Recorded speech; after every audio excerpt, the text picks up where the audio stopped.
At a time when there is an unprecedented crackdown on black money in the country, when there is a thrust on making the common man's source of income transparent and ensuring a corruption-free society, why shouldn't the same apply to political parties? Shouldn't their source of funding also come under scrutiny? Shouldn't political parties now agree to come under the ambit of the RTI? That's what we're debating here on The Blueprint tonight. And joining us on the debate, Dr. Ambit Patra, National Spokesperson of the BJP, Sunit Chopra, Leader of the CPIM and All India Joint Secretary of All India Agricultural Workers Union, and Professor Jagdeep Chokar, Founder, Association for Democratic Reforms. Good evening, gentlemen.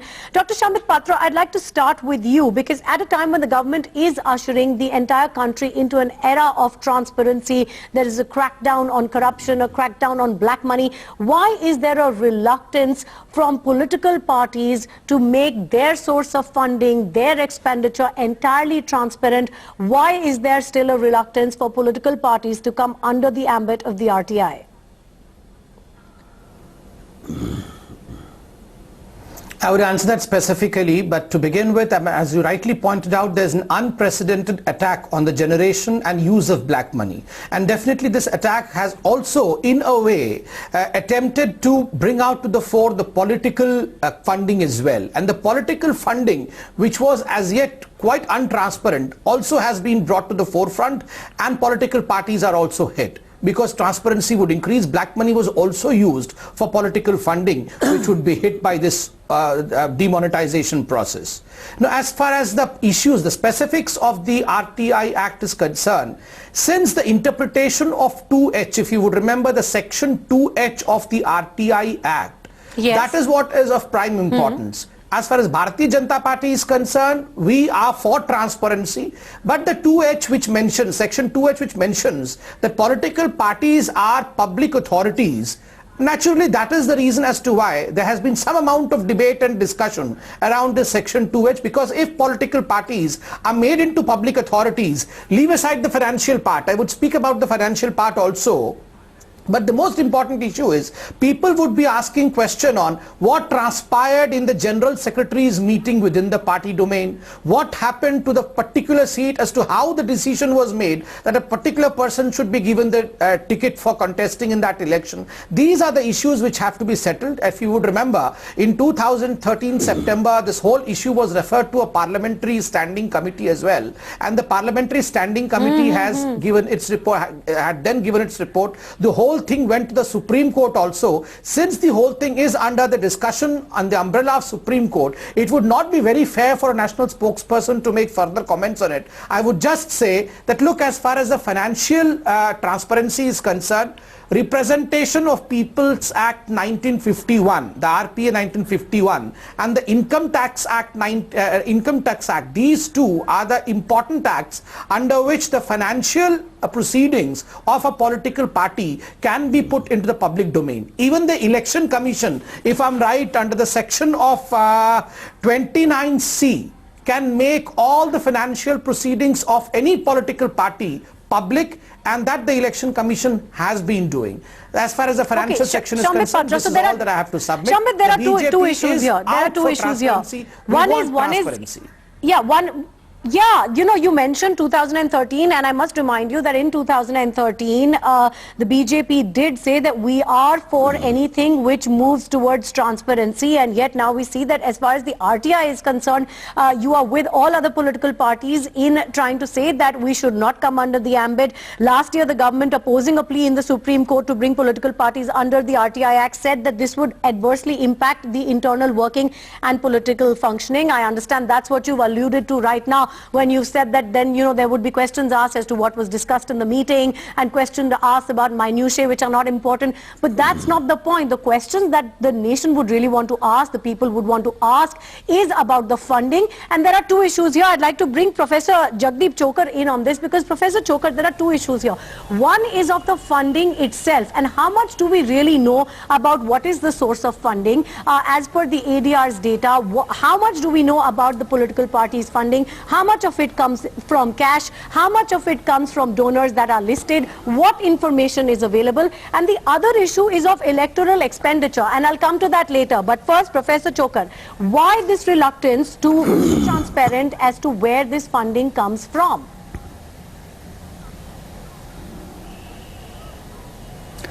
It has just been said that political parties provide all details of funding under Representation of People Act 1951 and the Section 29C of the Representation of People Act and the Income Tax Act. Let me now clarify, under the Income Tax Act, every political party files an income tax return every year in which they declare their total income. Obviously, they pay no tax on the total income because Section 13A of the Income Tax Act exempts 100% of the income of a political party from income tax, but there is a proviso. The proviso says, provided the party gives a statement of donations of more than rupees 20,000 each to the Election Commission of India under Section 29C of the Representation of People Act. Now, when we got copies of income tax returns of political parties after battling political parties for 2 years in the CIC, Central Information Commission, we discovered that political parties have declared anywhere from 500 crores to 1,000 crores of income on which they legally do not pay any tax. But when we went to the Election Commission, we to get a copy of the donations of more than 20,000 rupees each, we discovered that on an average, taking of all political parties, the donations of more than 20,000 rupees explain about 20 to 25% of the annual income of the political parties. The 75 to 80% of the income of political parties, on an average, the number varies from party to party, but on an average it is that number, comes from sources which are not known. So when we went to political parties with RTI applications to ask for sources of this unknown income, they said they were not under the RTI Act. We went to the Central Information Commission. They said provide data to prove this.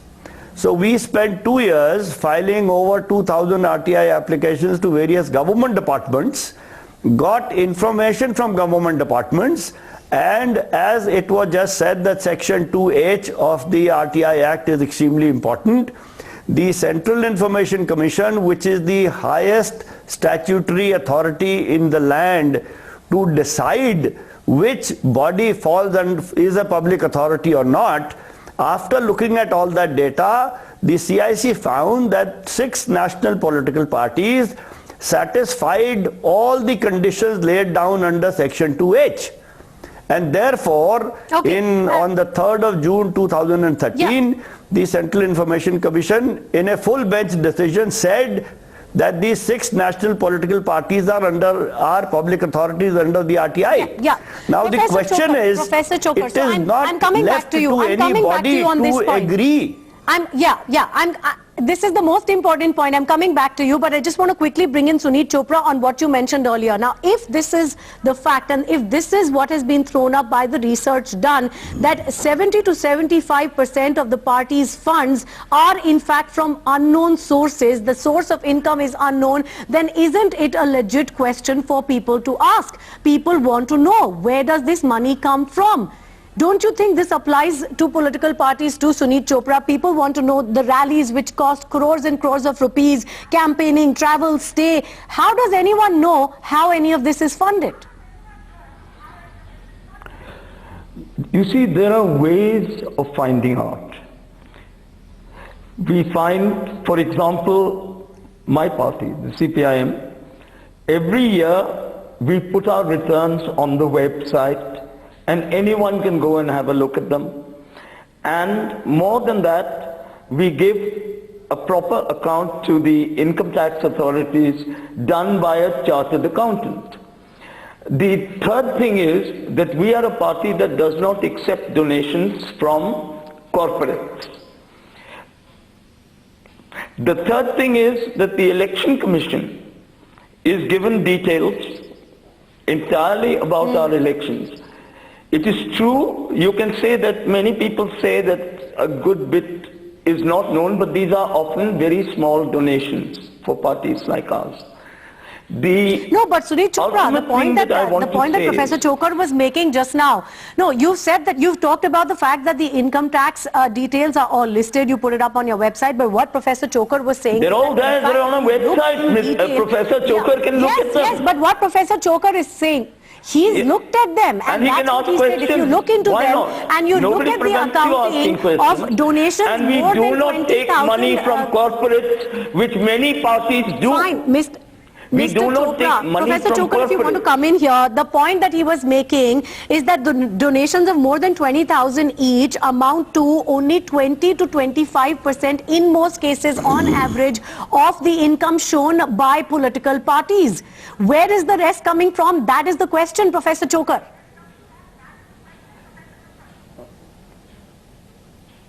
No, that is a question that we are seeking answers to.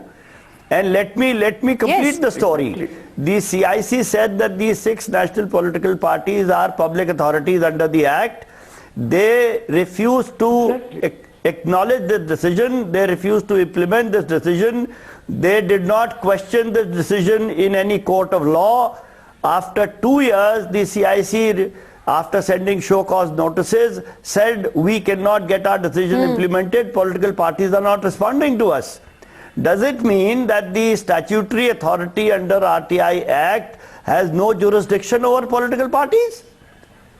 And then we go to the Supreme Court and the Union of India says, not any political parties. The Union of India says political parties should not be under RTI. This is amazing. And there is actually, if I may say, there seems to be a misunderstanding or misinterpretation of the RTI Act.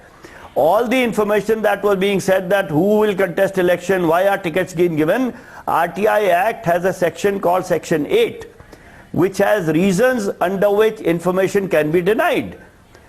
Thousands and tens of thousands of public authorities in the country over the last 11 years have been denying information under those sections.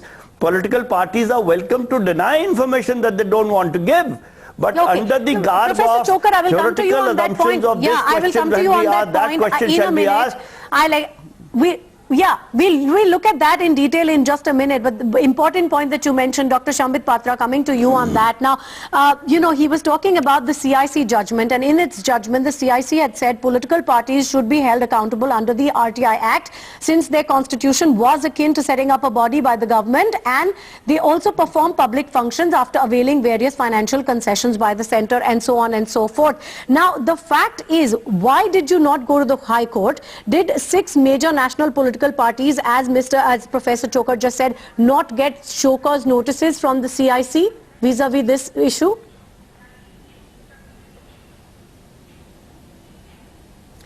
See, Tina, as far as the legal aspect is concerned, I in the very outset said that the whole thing is on the floor of the Supreme Court and the judgment is yet awaited. So legally the things are proceeding. It would not be very apt on my part to take a legal angle right now because it is still being heard. Secondly, Professor Chokar's concerns are absolutely well founded, because naturally he is a citizen, he's a responsible citizen, and he has every right to question all the political parties. Our only difference is, in the sense, the Bharatiya Janata Party's only point of reference over here is there are 2 aspects to this whole big debate. One aspect is the financial aspect, the transparency of the financial aspect, which should be genuine, and which I agree with Professor Chokar, we have to be explicitly transparent, because this is a new era of transparency. And I can assure Professor Chokar and the nation through him that the intention of Prime Minister Mr. Narendra Modi and the intention of Amit Bhai Shah, the President of Bharatiya Janata Party, is extremely clear now. A new era of reforms has started. Patra, then why the reluctance? I'm coming to that. Why the reluctance then?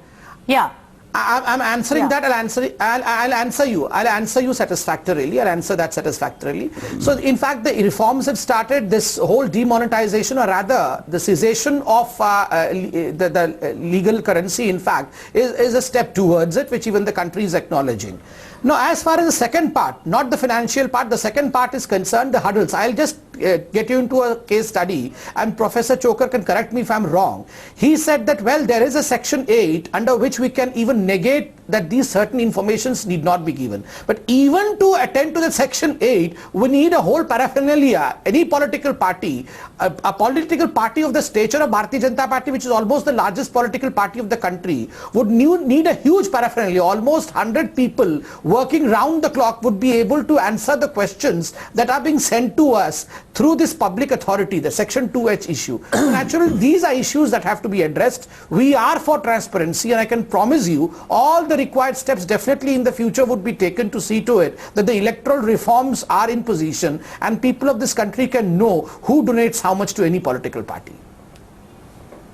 And now, Shambit, you mentioned the point of, it's just logistically too difficult to answer every question that comes your way. That's really, that's a fallacious argument, because the point is, A, if there's some kind of malified intent with the, I understand your fear. The fear is that political rivals might file RTI applications with malicious intent, and I'll come to Professor Chokar on that. But it would also then be, A, level playing field. And secondly, there are provisions, like he just mentioned, to ensure that this does not degenerate into an absolute free for all. Professor Chokar.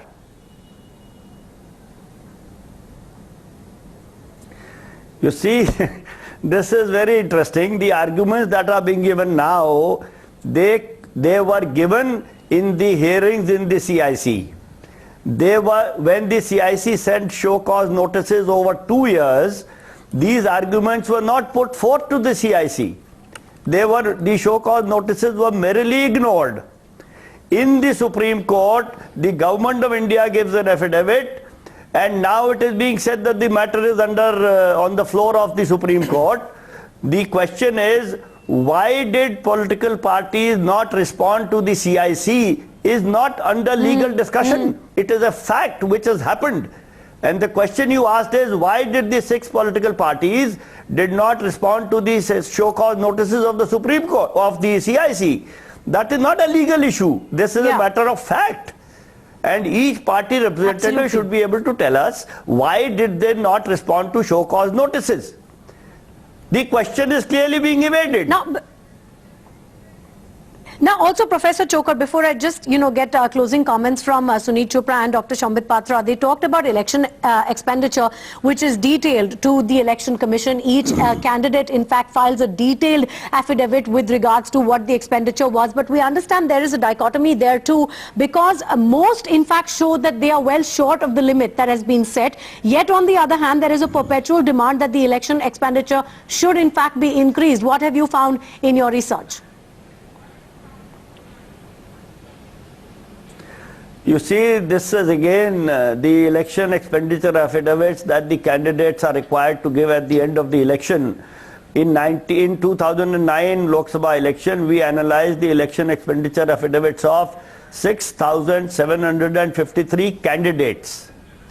Out of those, only 4 candidates said that they had exceeded the limit of expenditure.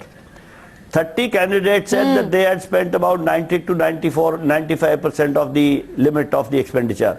So 6,753 minus 34 is 6,719. Now they said that they had spent only 45 to 55% of the limit. This is the data which is from sworn affidavits of the 6,700 candidates. On the other hand, we keep hearing a clamor that the limit is too low, it should be increased. And then, if I may add a sad note, just a few months before the 2014 election, one person who's unfortunately no more, may God rest his soul in peace, said in a public meeting in Mumbai that he had spent 8 crores on his 2009 Lok Sabha election. Now, obviously, there is mass scale lying going on in sworn election expenditures. And then we are told to believe that all expenditure, all details of expenditure are given to the Election Commission. Professor Chokar, which is why people ask these questions, because people are aware of this. People are aware of exactly how much money is spent in electoral expenditure. People know what happens in Vidhan Sabha elections. People know what happened in Lok Sabha elections. People know the kind of money that is spent, which is why the questions are asked as to where this money comes from. And it's a very legit question that the people would ask. I'm running out of time here, but I thank you all very much for joining us on this debate on the blueprint. We are in fact taking but this there's one thing that you should add to. At 10. There's one Okay, thing you Sunit should Chopra, see. last Corporate funds should Yeah. not be permitted, and the government should pay for elections. Well, that in itself is a separate debate, but thank you for that point, Sunit Chopra. I thank you and Dr. Shambit Patra and Professor Chokar Thank you. for joining us on Blueprint this evening.